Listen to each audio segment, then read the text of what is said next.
I'm going to be giving you a tour of our newest cabin. It is the A-frame, otherwise known as the Fox.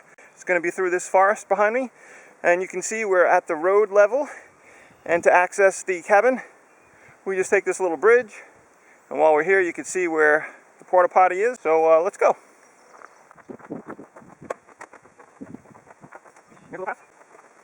It's about 130 feet from the road to here.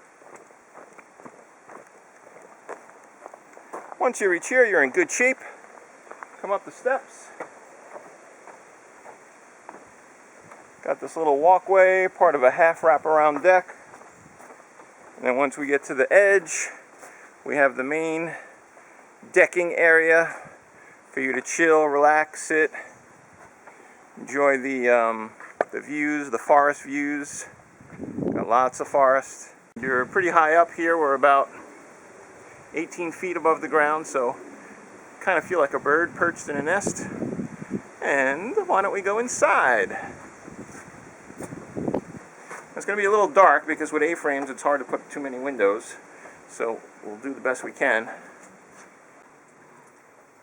So a little table, night table, the bed, and right around the corner here we have, and we keep all the kitchenette stuff, and then we have your little sink. Book your wonderful stay here in this magical enchanted forest. See you soon!